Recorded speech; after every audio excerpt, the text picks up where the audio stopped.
Baik, Assalamualaikum warahmatullahi wabarakatuh. Materi kita hari ini adalah jurnal umum, di mana kita akan mengenal bagaimana cara menjurnal.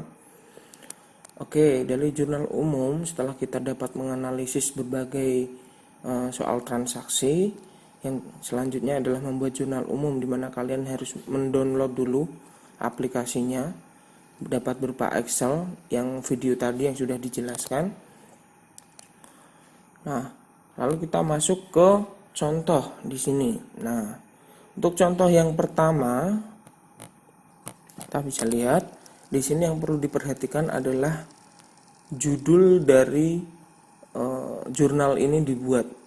Nah, contohnya di sini adalah PT XXX. Nah, di sini kalau misalkan ada pembuatan jurnal ini untuk jurnal perusahaan apa? Nah, judulnya itu wajib ada.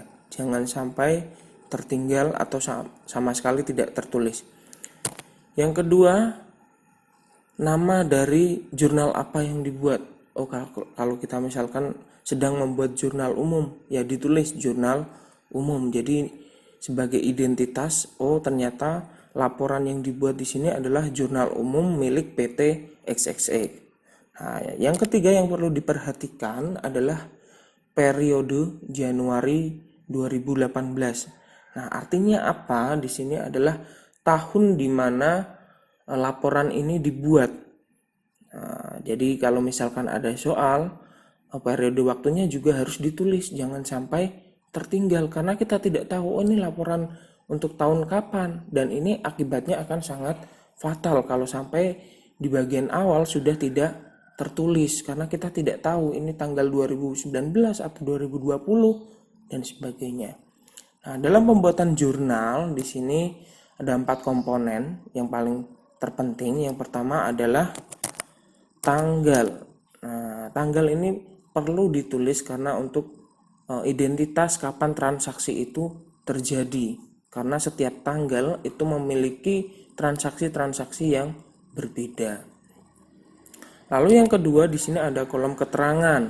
Nah, keterangan sendiri di sini berisikan tentang transaksi apa yang terjadi.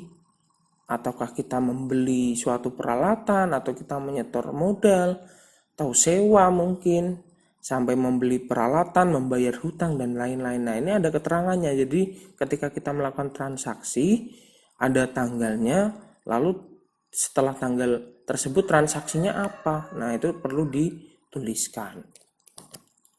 Yang ketiga di sini ada ref. Nah, ref di sini adalah referensi di mana harus ada kode-kode tertentu seperti kas. Itu biasanya kalau di akuntansi itu kodenya 101. Nah, ini nanti perlu kita pelajari ya untuk ref.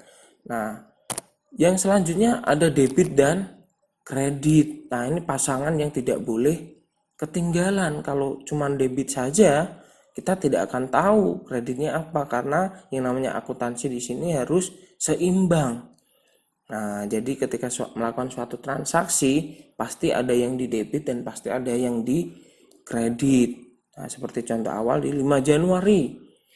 Keterangannya adalah kas dan modal. Senilai sama, harus sama, jangan sampai berbeda. Karena kalau misalkan ada soalnya seperti itu. Tuan Adi, nah ini menyetorkan modalnya senilai 150 juta. Oh, berarti kan Tuan Adi menyetorkan modalnya harus dikredit. Nah, yang disetorkan tadi masuk ke dalam perusahaan. Perusahaan memiliki kas. Nah, kasnya bertambah atau berkurang?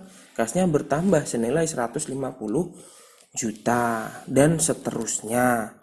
Nah, setelah semuanya sudah, perlu adanya total. Nah, di total ketika kita sudah membuat seluruh transaksi yang ada, kita harus mentotal jumlahnya antara debit dan kredit, dan itu harus seimbang, jangan sampai berbeda. Kalau misalkan ada yang berbeda, itu pasti ada beberapa soal transaksi yang nilainya beda, artinya tidak sama, dan itu merupakan suatu kesalahan dan harus dicari kesalahannya di mana dan diganti. Oke, itu pengenalan mengenai pembuatan jurnal umum. Nah, kalian bisa mencoba mempraktekkannya di aplikasi Excel atau spreadsheet yang sudah kalian tonton sebelumnya di video sebelumnya. Nah, sekarang soal latihan soal. Oke, di sini ada berapa soal? Silahkan kalian di sini menulis dari soal tersebut di dalam Excel bisa. Nah, kalian silahkan tulis. Lalu silahkan kalian buat jurnal umumnya.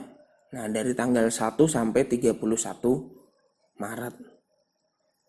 Oke, selamat mengerjakan soal. Bapak tunggu hari ini ya. Assalamualaikum warahmatullahi wabarakatuh.